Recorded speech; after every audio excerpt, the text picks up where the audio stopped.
Hello, my name is Kevin Jennings. I'm the CEO of Lambda Legal, and I want to welcome you to From Fear to Fighting Back, a new program in which Lambda Legal is going to talk to some of the leading people helping us with the fight for legal equality for LGBTQ people and everyone living with HIV. Today's guest is someone who truly needs no introduction to anyone who has been involved in the fight for legal justice for LGBTQ people. The legendary Laurence H. Tribe, the Carl M. Loeb University Professor Emeritus at Harvard Law School. Laurence Tribe is one of only 75 individuals to be awarded the title University Professor in Harvard's nearly 400-year history. Professor Tribe himself entered Harvard at age 16 in 1958, graduating summa cum laude 4 years later at age 20, and then attending Harvard Law School himself, which he would return to teach at after clerking at the Supreme Court, where he would then be granted tenure at age 30. In addition to a long and distinguished scholarly career in which he has published an astounding 115 books and articles, Professor Tribe has argued 35 cases before the Supreme Court. But I have to tell you something personal. Professor Tribe is better known to me as Carrie's dad. You see, I came to know Larry over 3 decades ago when I was his daughter's high school history teacher and advisor. His daughter, Carrie, was in my U.S. history class when I taught in Concord, Massachusetts. And Carrie herself has gone on to become an internationally recognized artist whose work has been displayed at the Museum of Modern Art in New York. Back then, Larry was already an advocate for the LGBTQ community. He had argued the Bowers versus Hardwick case before the Supreme Court, and he later wrote the ACLU brief that led to the overruling of that decision in Lawrence versus Texas in 2003, a case argued by Lambda Legal. In the late 80s and early 90s, Larry welcomed members of our Gay Straight Alliance, the very first one in the world, for sleepover retreats at his home in Cambridge, which frankly had to be scarier than arguing about sodomy in front of Chief Justice Burger, if you ask me.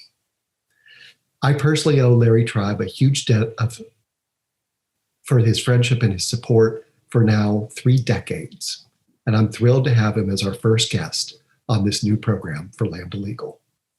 Larry, welcome, and it's wonderful to see you again. It's wonderful to see you, Kevin, and I'm thrilled to be able to do this and be a part of this interesting new series of interviews. Well, Larry, this is very timely because we're in the middle of yet another battle about a Supreme Court justice and their confirmation. You've been an integral player behind the scenes in Supreme Court justice confirmations for 3 decades, including the memorable Robert Bork hearing back in the 80s. People writing about your career would suggest that you yourself might have served on the Supreme Court had you not testified against Robert Bork back in the 80s. I've got a question. Do you regret having chosen to testify? And what did your work with then Senator Biden in preparation for those hearings tell you about his likely approach to nominating Supreme Court justices should he win on November 3rd? Well, I don't regret having testified against Robert Bork. And in fact, just to continue the connection through my daughter, Carrie, she was the one who pretty much persuaded me to do it. It was widely understood that I would be taking quite a career hit if I testified against the icon of the Republican legal establishment, and that probably I would pay the price of myself never being nominated because I'd be just too radioactive. And I hesitated. I hesitated actually not because I thought that I would prevail. I thought that the effort against Bork was about as hopeless as the effort against Amy Coney Barrett now actually is. I thought he was going to prevail and sit on the court, and that for years, all the cases I would argue before the court, and as you say, there have been a few dozen, I'd be arguing in front of somebody that I had tried to take down, and that would be problematic. As it turned out, he was not confirmed, I think, not because of my testimony, though a lot of people blame me for it, because his own testimony showed how scary he was, how much he was, well, frankly, like Amy Coney Barrett. But in those days, you couldn't become a Supreme Court justice by a narrow vote. And unlike her, he was scary in appearance as well. I mean, he looked like the devil, honestly. And when he said that, in answer to the question, why do you want to be a justice? He said, because it's an intellectual feast. I think much of America got the picture of this grumpy old man gobbling them up for supper. Biden's approach, and I've worked closely with him in testifying against Bork. I also was involved in some so-called murder boards in which I played the role of Bork at Biden's house, answering his questions. His approach showed that he had a deep commitment to the Constitution as a living, breathing document, not some dead artifact of a bygone era. And I know that in selecting justices himself, he's going to look for people who have the same capacious view of the Constitution that he does, namely the view that it's not frozen in time, that its broad commitment to liberty and equality add up to an underlying commitment to dignity. He's not going to have a litmus test, but I can be certain that when he is president, and I say when in this hopeful way with my fingers crossed, when he is president, the people he will name and the people that a Democratic Senate will confirm will help rebalance the court in a direction more like the one that Ruth Bader Ginsburg represented than the one that I think Justice Barrett, if she is confirmed, will represent. You know, there are moments in history which you look back on that I think really are turning points. And I'd be curious if you would just opine for a second. What did it mean for the LGBTQ community that Anthony Kennedy was confirmed back in the late 80s and not Robert Bork? Well, the reason I testified for Anthony Kennedy after testifying against Robert Bork was that I knew something about his life history. And I think inescapably somebody's life and character will shape how they look at the law. I knew that he had some LGBTQ friends. He had no problem with the idea that some people's sexual orientation is different from others. And I had read some of his opinions, and they were very distinctly un-Borkian in their character. When he did deny the claims of, I think it was a Navy guy or somebody to be treated fairly and equally because of his orientation, he did so in a way that showed he regretted that Supreme Court precedent as it then stood boxed him in. But I thought when I was testifying against him, I remember thinking specifically, his will be the vote that it takes to overturn Bowers v. Hardwick, which I had argued earlier, hoping to get a sense that became the law of the future. And what it meant for the LGBTQ community is an inestimably different trajectory.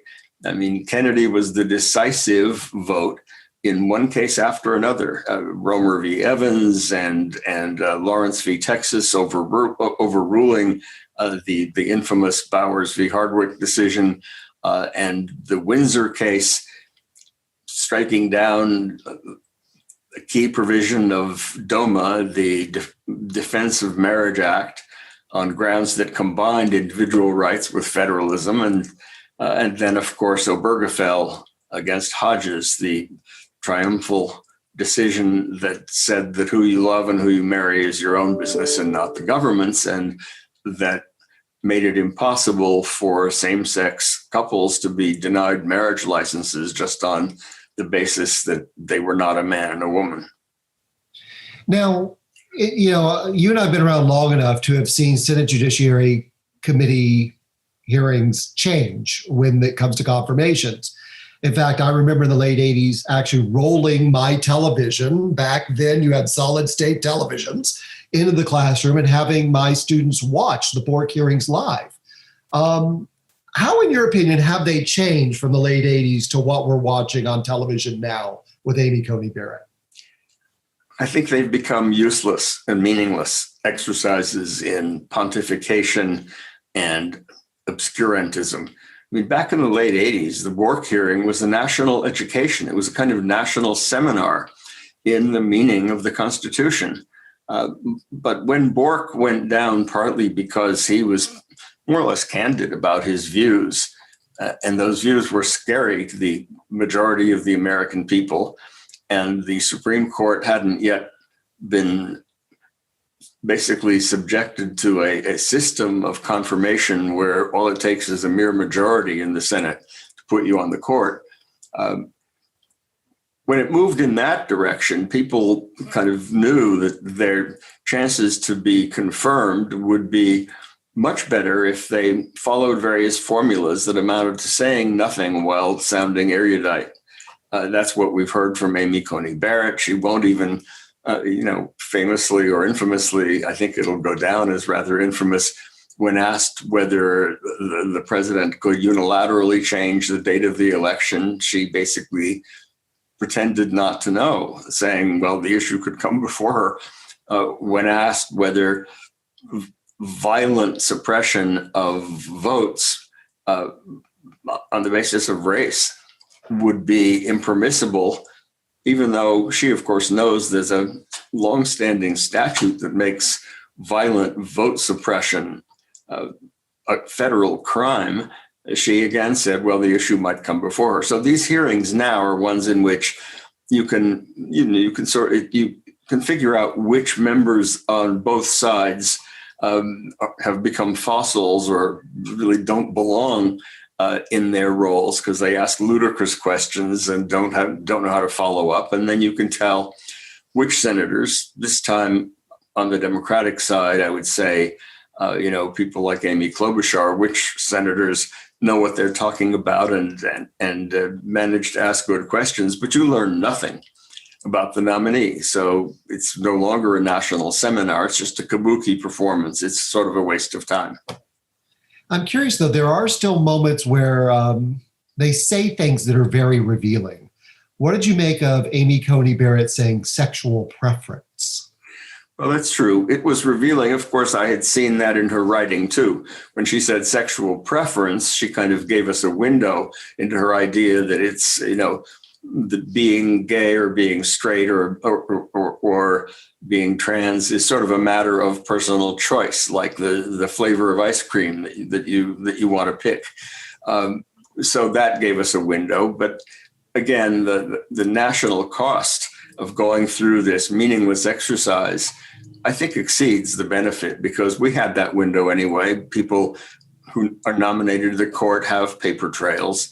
But the result of having this ridiculously empty performance is to undermine even further the degree to which people believe that government works and is worthwhile. I mean, if all of government is just a reality show, that plays into the hands of a dangerous clown like the current president, and that's very scary. Now, I want to talk to you about a recent ruling that a lot of people were thrilled by in the LGBT community, Bostock versus Clayton County. Now, as you know, most rulings on LGBTQ issues have been constitutional cases, but Bostock was around interpreting a statute, specifically Title VII of the Civil Rights Act of 1964. You submitted a friend of the court brief urging the court to interpret the statute, luckily, exactly the way you told them to. Were you surprised that your interpretation prevailed? And did it surprise you that Justice Kavanaugh dissented in the way he did, along with Justices Thomas and Alito, which probably could have been predicted, while Justices Gorsuch and Roberts, the latter of whom I understand was your student, ended up on the majority side with Justices Ginsburg, Breyer, Sotomayor, and Kagan, who I also understand was your student? Well, I have to say it didn't surprise me. It pleased me. But the reason that my former student, Joshua Matz, who's a leading lawyer in Washington now, working with Roberta Kaplan, the reason that Joshua Matz and I wrote the amicus brief the way we did, by emphasizing that if you take the statute right literally, it says discrimination on account of sex. Well, if you discriminate against somebody because that person is a male and is attracted to other males rather than being a female, that's on account of sex.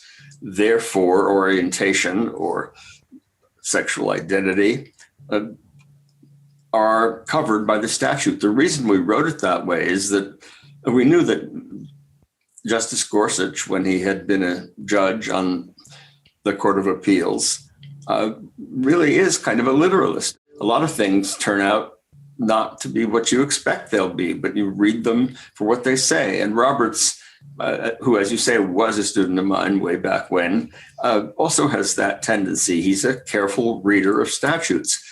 I had hoped that Kavanaugh might join them. I had no hope for Alito, no hope for Thomas. I had hoped that Kavanaugh might join them because I think he is a person, unlike Gorsuch, driven a little bit more by his passions, by his emotions, by how he wants the world to be. We saw a little bit of that side when he kind of exploded and erupted on national television during his confirmation hearings, something that I don't think Gorsuch would ever have done. So I was not surprised, though I was disappointed that Kavanaugh voted the way he did. But it's a very important principle that emerges. I mean, when you've got a statute, the fact that it was written in an earlier era by people who didn't necessarily anticipate that the principle they were writing into law would extend to the LGBTQ community, you can make a plausible argument, and maybe it's an argument that even an Coney Barrett will buy in the future, an argument that the statute should be applied the way it was written. And if it shocks or surprises people, it's up to the political process to cut it down or cut it back.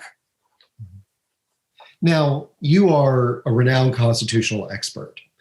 Can you tell us a little bit, for people who are not as familiar with how the law works, about the difference between constitutional cases and cases that turn, as Bostock did, on the interpretation of a statute, and what opportunities and challenges that present for us who are fighting for equality for LGBTQ people? Well, it's a good question. There are a couple of big differences. The biggest is that although the Constitution is itself a text, the way statutes are texts, it's generally understood, or at least used to be before the orgy of originalism kind of caught people into a flurry. It used to be the case that people understood that the Constitution, being a document designed to endure for the ages, as John Marshall, the great Chief Justice, put it in 1819 in a case called McCulloch v. Maryland, being a document designed to endure for the ages should be read in a capacious way. That is, when it talks about liberty, you don't have to worry about exactly what examples of liberty occurred to the people who wrote it. You just ask what that word has come to mean. When it comes to statutes, one tends, and it was a helpful tendency in Bostock, to focus more closely on the word, what it meant at the time, exactly what it means. So it's a more cramped interpretive technique. Now, the court is quite cramped in reading both the Constitution and statutes. So that difference is somewhat dissolved. There's another big difference, and that is when the Supreme Court interprets the Constitution in a way we don't like, there's really nothing we can do about it until the composition of the court changes and the court is willing to reconsider its precedent. There's nothing we can do other than amend the Constitution, which is notoriously difficult. It's only been done successfully 27 times. There are thousands of proposed amendments, but it takes 2/3 of the House and 2/3 of the Senate, and then 3/4 of the state legislatures to amend the Constitution. So when you have a constitutional interpretation, that really sticks. When you have a statutory interpretation, it's considerably easier to change it. If, for example, in the Lilly Ledbetter case, the Supreme Court interpreted a statute protecting women against gender discrimination in an unduly cramped way, and Justice Ruth Bader Ginsburg, in a famous dissent, basically wrote a letter to Congress almost. She said, if you don't agree with this crazy interpretation, one in which women have to sue within a fixed time, even if they didn't know that they had been discriminated against because they didn't know that people who had the same jobs were being paid more, your right to sue goes away. Well, Congress was willing to change that, and the Lilly Ledbetter Act resulted. Congress can't do that with a constitutional interpretation. That's a difference that then has another important difference as a result, and that is precedents by the Supreme Court that involve interpreting statutes are harder to get the court to overrule. There's a principle that says once the Supreme Court has interpreted a statute to mean X, it should be only Congress that can change it to mean Y. And because Congress can do it relatively easily, the court is very reluctant to revisit an earlier interpretation, even if the court thinks it was wrong. Whereas there's considerably greater willingness to revisit constitutional interpretations, given how hard they are for the people to change. And so that's why you get paradoxically, more decisions revisiting constitutional precedent and changing it. Brown v. Board, changing Plessy, Lawrence v. Texas, changing Bowers v. Hardwick. Then you get statutory decisions in which the court says, we used to think the statute meant X, now we think it means Y. That's quite rare. So there are a couple of cases I want to ask you about that are about to come before the court. One involves the Affordable Care Act, whose constitutionality keeps getting challenged. Now, there's a case coming up from the Fifth Circuit Court of Appeals, which most people thought was going nowhere, but with Justice Ginsburg's death, may in fact be going somewhere. Now, Justice Roberts in his confirmation hearing talked about his balls and strikes approach. And the question is, where do you think he's going to land on this? Could you explain the issues involved in the challenge to the constitutionality of the Affordable Care Act? And I know making forecasts around votes at the Supreme Court is dangerous business, but do you have any opinion on this? I do. Well, first of all, I think it's important to explain what the fuss is all about. Originally, when the ACA was before the Supreme Court, there were all kinds of issues. Was the individual mandate constitutional?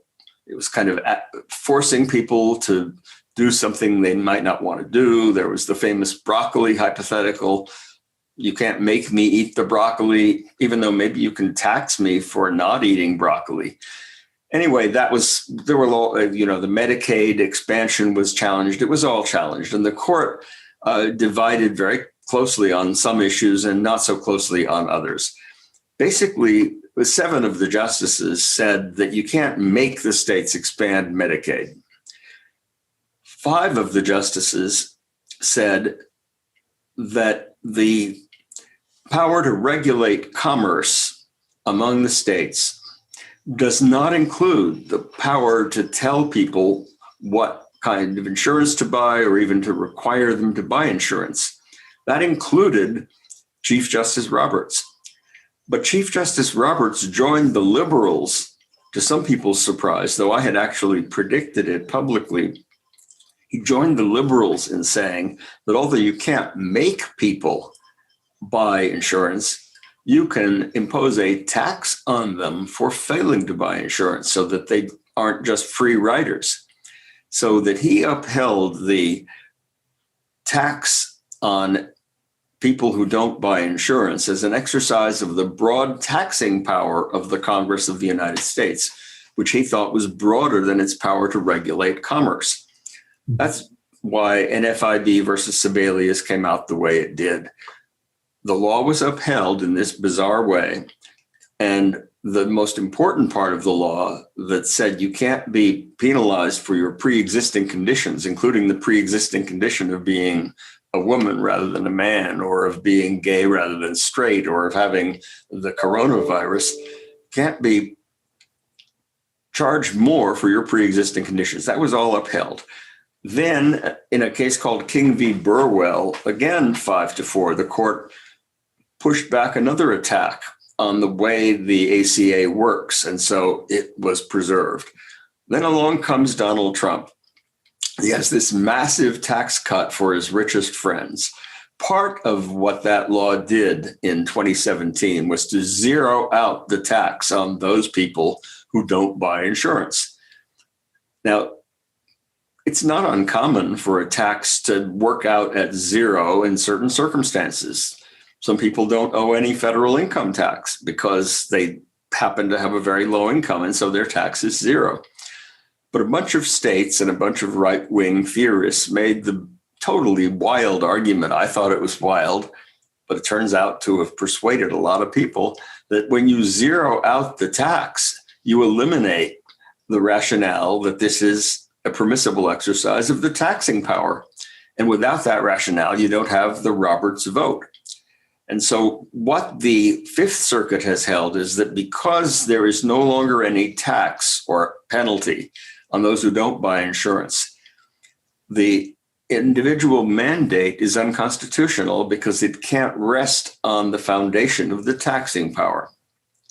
And they didn't stop there. They said that because the individual mandate is unconstitutional, so is everything in the ACA, everything, including the protection against pre-existing conditions, the requirement that foods bear certain labels.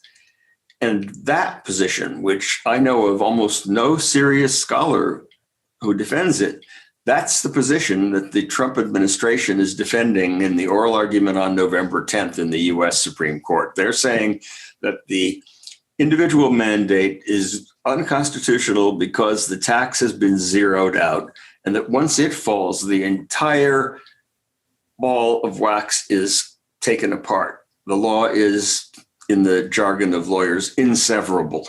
And what I think is going to happen in the US Supreme Court is that Roberts is going to stick by his guns. He's going to say that the individual mandate can be upheld as an exercise of the taxing power, even though the tax has been zeroed out. But in saying that, he's only going to be joined by Justices Kagan and Sotomayor and Breyer. A majority will, I think, hold that the individual mandate is now unconstitutional because it can't be upheld as a tax. Then the court will have to address the issue of whether the entire tower falls because this piece has been taken out of it. And I think on that issue, the justices who will say the whole thing is no good are Alito and Thomas. I can't see anybody else on the court, not even Amy Coney Barrett, saying that. They might cut the baby in half. They might do a Solomon-like exercise. There might be 7 votes to say that the individual mandate, well, when 5 of the 9 say the individual mandate is unconstitutional, the issue will come before all 9, whether that destroys the protection against pre-existing conditions. I think 7 of the 9 will say it does not destroy the protection against pre-existing conditions. There may be other parts of the law that they say are inseverable. So I'm not necessarily predicting that everything in the ACA except the individual mandate that everyone buy insurance will stand. But I do think the protection against pre-existing conditions will probably stand. But I also think we can't be sure of that because Amy Coney Barrett is a wild card on a number of issues. And she might, in fact, make that fall as well. After all, the Trump administration, which put her where she is counting on her to destroy the whole ACA, despite the president's statement that he has some secret plan to protect the group of people who have pre-existing conditions. That's a very long answer. You may need to edit some of it out, but I think that explains what some people don't really understand about where that case is. Well, the second thing that I wanted to get your opinion on is this notion that exists among certain people on the right, that even if they're employed by the government, that if they don't like a law, they shouldn't have to carry it out.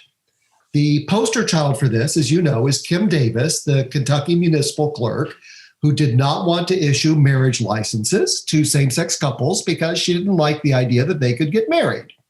As you know, the Supreme Court just denied cert in a case involving Ms. Davis. And in their dissent from that, Justices Thomas and Alito basically sent a signal that they don't like Obergefell at all and they would like to see it go away.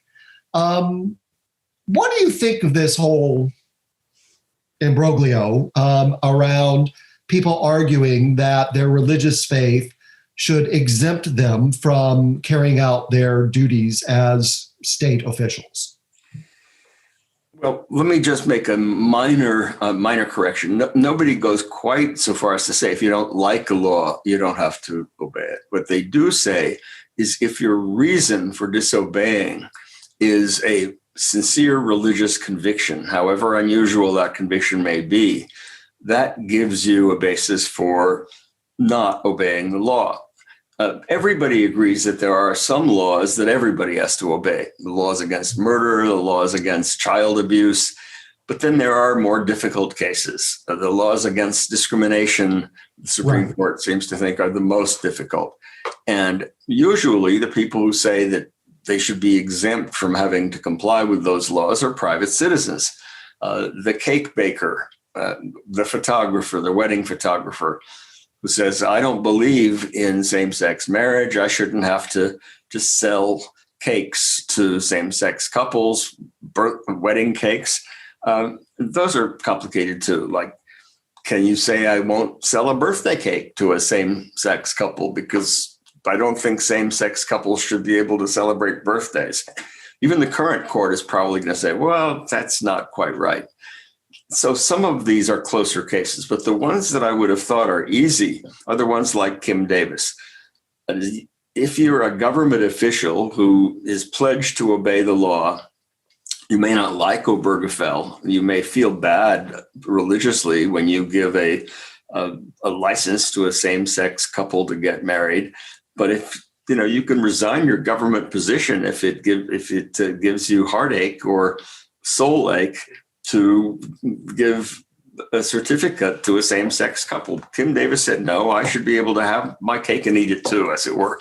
I should be able to have my job and not give out same-sex marriage licenses. Well, the court, by an overwhelming majority, wasn't interested in that extreme position. But as you say, two justices, Alito and Thomas, said, well, we should take this up as a chance to revisit the whole question of whether same-sex couples have a right to be married at all. They, in effect, invited a challenge to Obergefell. They wanted to see it overruled. That's going to be interesting. I can't believe the court in the near future will do that. The nation has moved so far in the direction of respecting the rights of same-sex couples that I think even somebody like Justice Coney Barrett, if she does become a justice, is going to think more than twice before saying Obergefell must be overruled. At a minimum, those people who marry in reliance on Obergefell are not going to be stripped of their rights. But there is a chance that a very right-wing court will someday, and it's moving so far right that especially if Trump is reelected, all bets are off. A totally right-wing court may someday say that no more same-sex couples can get married. So my advice would be, if you're a same-sex couple and you're thinking of getting married, do it before rather than after Trump enters a second term and makes any more judicial appointments. Because although I think he'll lose, I think that's a prediction I'm unwilling to make with any confidence. Knowing how careful you are with everything you say, Larry, I think that's a really chilling thing for somebody like you to say. I think it's very chilling indeed. I think it's very chilling. I think, and the prospect that Roe v. Wade will be gone, that even Griswold is up for grabs, Griswold v. Connecticut. We're entering a world that it looks frighteningly like the Handmaid's Tale to me. That some women will be pressured into being pregnant. Others will be prevented, from terminating their pregnancy. LGBTQ people will have less protection by far than they ought to have. But that world is not inevitable.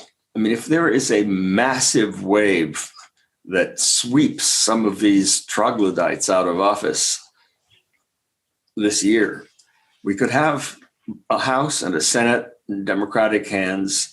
The House majority could grow. The Senate could get rid of McConnell as its leader, and we could have a decent human being and a Democrat, although there are a lot of decent Republicans, a decent Democrat as president. And that world will look very different. That's the world I'm working hard to help bring about in whatever little way I can. That's the world I want everyone to work toward by voting and getting everyone to vote and making plans to vote. Well, the last question I want to ask you is about Fulton versus the city of Philadelphia, a case that ironically is going to be heard the morning after the election.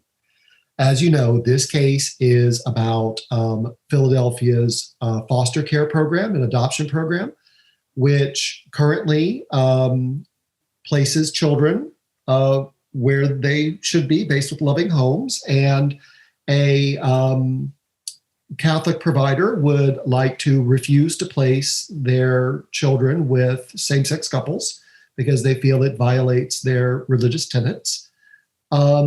What do you think is going to happen here? That's what I really don't have a prediction on. I think it's an extremely important case. I think it would be terrible if entities, religious or otherwise, involved in a foster care program or an adoption program could discriminate against same-sex couples and make life much harder for kids who will then end up in foster care or in other situations that are dangerous to them. But we now have a growing number of people on the court who are so committed to the view that one's religious beliefs, one's religious preferences, if you will, although I suppose some people could be as angry about the word religious preference as others are by the phrase sexual preference. I think religion is something that you don't necessarily choose. It's something you are compelled to do. I think it's going to be scary if people's religious beliefs, religious commitments, religious preferences enable them to hurt third parties, hurt other people. But that's where the court is heading. And I know that Robbie Kaplan's law firm, with a very powerful brief written, I think, mostly by my friend and former co-author and colleague and former student, Joshua Matz, who's really terrific. By the way, he clerked for Kennedy at my recommendation to Kennedy the year Kennedy wrote Obergefell. Matz has written a great brief in this case, and I'm keeping every pair of fingers crossed that I can. You know, it's interesting. I know this is your moment, but I have to say two things about this. First of all, the thing that's most infuriating about this case to me personally is that the vast majority of foster children never get a home. They never get a permanent home of any kind. Right, and they remain in foster care. They remain in foster care their whole lives. And the idea that we're going to deny children the chance to have a permanent home and a permanent loving family of any kind is infuriating to me. Right. And secondly, as someone who grew up in the Baptist church, who is now an Episcopalian, I definitely know that religion is a choice because I am not in the church I grew up in. I made a choice to move from one church to another. So don't make the argument to me that religion is not a choice, because I have moved my denomination as an adult from one to another. So I get a little tired when people start talking about choice. Religion is definitely a choice. And most Americans know that because many Americans have made choices to practice different faiths as an adult from the ones they were raised with. Absolutely. Look, can I add a little word or two to Sure, of course. I thought it was wonderful, speaking of choice, when Pete Buttigieg was asked, have you chosen to be gay? He was so eloquent in saying, when I was a teenager, if somebody had asked me, would you like to take on the burdens of in our society of being gay, I would have had to be crazy to say that's my choice. It's just who I am. Some people, although I agree with you, religion is a choice. Some people try to make a similar argument about religion.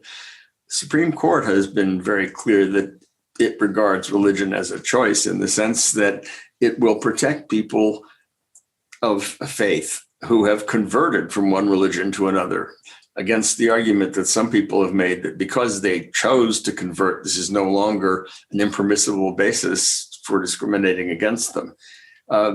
I do think that your point about the children is the one that is going to move, if anything, move some of the justices more than anything else. That is, if they focus less on the rights of the couple who wants to adopt than on the plight of the child who might otherwise end up for years in foster care, I think that would be a good choice in terms of advocacy. It was very much like Ruth Ginsburg's genius in choosing sex discrimination cases in which it was the man who was the victim of discrimination, because she understood that an all-male bench of justices might be more sympathetic if that was the focus of the case.